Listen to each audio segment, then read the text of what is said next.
Forgiveness does not require access. This is the boundary truth nobody teaches. Forgiveness does not require access. The court reminds you that open doors invite familiar patterns. Today, we're putting you on trial for the lie you keep telling yourself. The lie that forgiveness means the door stays open. The lie that healing means they get to come back.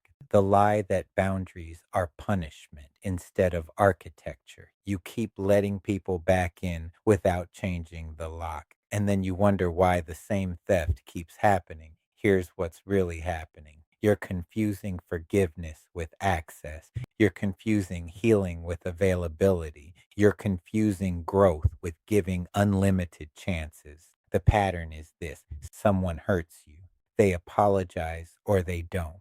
Time passes, they show up again. Different package, same person, and you let them in because you think that's what evolved people do. But evolved people don't confuse open hearts with open doors. Evolved people forgive and change the lock in the same breath. The truth is, you're not being loving. You're being lazy. You're not being spiritual. You're being scared. Scared that setting boundaries makes you the villain. Scared that saying no makes you unforgiving. Scared that protecting yourself makes you just like them. But protection is not cruelty. Architecture is not punishment. Changing the lock is not unforgiveness. It's wisdom. Let me teach you how this pattern actually works. Because once you see the anatomy of it, you can't unsee it. And once you can't unsee it, you can finally break it.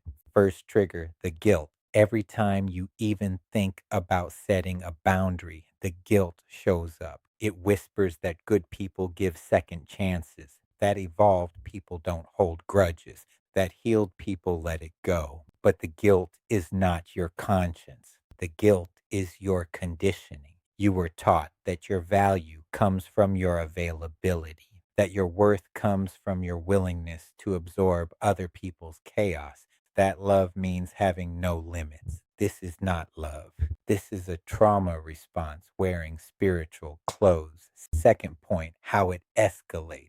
The boundary violation starts small. A text when they said they wouldn't contact you. A request for just one favor. A promise that this time is different. And because you want to believe you've both grown, you let it slide. One small opening becomes full access. One favor becomes unlimited requests. One chance becomes an endless revolving door. The escalation happens because you taught them the system. You taught them that your boundaries are suggestions, not structures. You taught them that persistence pays off. You taught them that your no is just a starting point for negotiation. Third point, what this protects against. This pattern exists because facing the truth is terrifying. The truth that some people are not safe for you. The truth that some relationships are designed to drain you. The truth that some patterns will never change, no matter how much you hope. Keeping the door open protects you from accepting reality. It protects you from grieving what will never be. It protects you from the loneliness of choosing yourself. But protection that costs you your peace is not protection. It's self-abandonment wearing hope's mask. Now let me show you exactly how this plays out. 3 exhibits of evidence. 3 ways you know you're guilty of this pattern. Exhibit A, the ex-friend revolving door. You had a friend who consistently showed up only when they needed something. Crisis after crisis, you were their first call. But celebration after celebration, you were nowhere on their list. You finally got tired of being a 911 service instead of a friend. You pulled back, created some distance, started saying no to the midnight crisis calls. 6 months later, they text, I miss you. I've been thinking about us. I know I wasn't the best friend, but I want to try again. And because you've done your healing work, because you want to believe people can change, you say yes. You open the door. Within 3 weeks, you're right back where you started. The midnight calls resume. The one-sided conversations return. The emotional dumping begins again. Because here's what you missed. They didn't miss you. They missed what you provided. They didn't want to repair the friendship. They wanted to restore the service. You can release someone and refuse to rehire them at the same time. Forgiveness does not mean restoration. Healing does not mean reemployment. The cost of this exhibit, your time, your energy, and your trust in your own judgment. Every time you let them back in without changing the lock, you teach yourself that your instincts can't be trusted. Exhibit B, the family pattern. There's a family member who has caused the same damage for years. Broken promises, emotional manipulation, financial chaos, drama creation. You've had the conversations. You've set the boundaries. You've explained how their behavior affects you.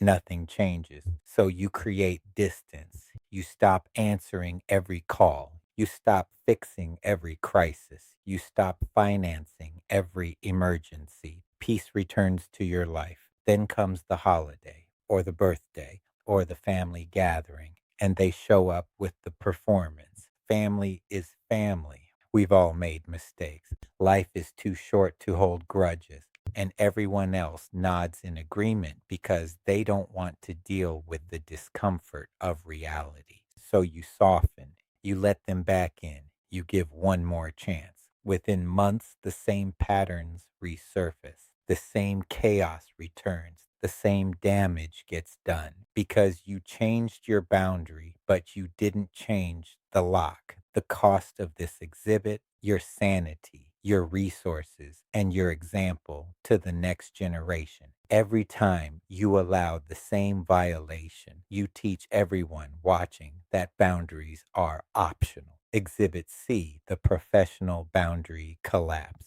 You worked with someone who consistently crossed lines, unrealistic demands, last minute changes, disrespectful communication, payment delays. You tried to manage it professionally. You had conversations about expectations. You adjusted your processes. You created contracts and systems. Nothing worked. So you ended the professional relationship. You referred them elsewhere. You moved on to clients who respected your boundaries. Business improved. Stress decreased. Months later, they reach out again. I know things got complicated before. I've learned from the experience. I really want to work with you again. And because you want to believe in second chances, because you see the potential revenue, because you think you can handle it better this time, you say yes. Within the first project, the same issues emerge, the same disrespect surfaces, the same boundary violations occur. The cost of this exhibit, your professional reputation, your mental health, and your trust in your own business instincts. Every time you rehire someone who has already shown you who they are, you devalue your own expertise. Now, let me cross examine you. 5 questions you've been refusing to answer. Question 1: what are you actually afraid will happen if you change the lock? Question 2: how many times do you need the same person to show you the same pattern before you believe them? Question 3: what story are you telling yourself about why this time will be different? Question 4: who taught you that your boundaries need other people's permission to exist? Question 5: what would change in your life if you forgave people and kept the lock changed at the same time? Sit with those questions. Don't rush to answer them. The questions are doing the work. Now, here's the reframe that changes everything. I call it the access audit. Access is not a right. Access is a privilege that gets earned and can be revoked. You have been treating access like oxygen, something everyone deserves just for existing. But access to your time, your energy, your space, your resources, your peace is currency, and you get to decide the exchange rate. The old frame: good people give unlimited chances. The new frame: wise people give earned access. The old frame says forgiveness requires keeping the door open. The new frame says forgiveness can happen with the door locked. The old frame says boundaries are mean. The new frame says boundaries are architecture. Here's why this reframe is more accurate. Energy is finite. Time is non renewable. Peace is precious. Trust is rebuilt through consistent action, not repeated words. When you give access without requiring change, you enable the behavior you claim you want to stop. When you forgive without boundaries, you participate in your own violation. When you hope without structure, you abandon yourself for the fantasy of who they could become. The access audit asks one question. Has this person demonstrated through consistent action over time that they respect my boundaries and contribute positively to my life? If the answer is no, the door stays locked, not out of cruelty, out of wisdom. Your verdict, freedom. You are free from the obligation to give unlimited chances. You are free from the guilt of protecting your peace. You are free from the lie that forgiveness requires access. This court finds you not guilty of being unforgiving. This court finds you guilty of being unprotected. And the sentence is learning to change the lock. Here's your 7-day upgrade protocol. The lock change method. Day 1 through 3. The access inventory. Make a list of everyone who currently has access to your time, energy, space, or resources. Next to each name, write one word, earned or given. Earned means they consistently respect your boundaries and add value to your life. Given means they have access because you haven't changed the lock. Day 4 and 5, the pattern recognition.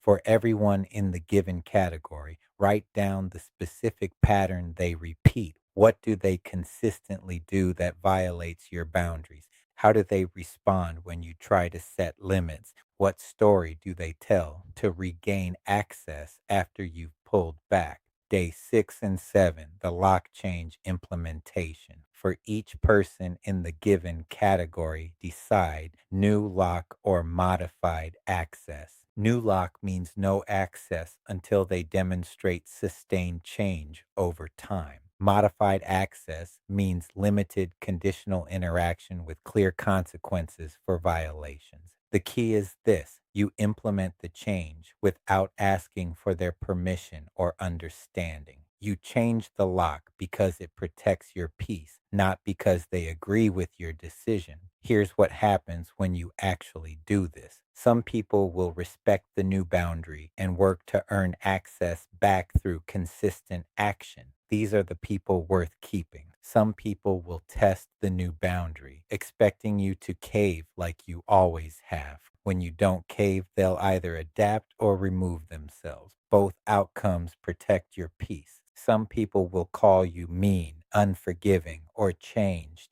These are the people who benefited from your lack of boundaries. Their discomfort with your protection is confirmation that you needed protection from them. If today hit, here is exactly where you go next. The Freedom Era Audit is a 90-minute deep dive where we identify every area of your life where you're giving access without requiring respect. We create your personal lock change protocol. We build boundaries that protect your peace without requiring other people's permission or understanding. $150 gets you complete clarity on where you're bleeding energy and exactly how to stop it. Go to freedomaudit.youcanbook.me right now.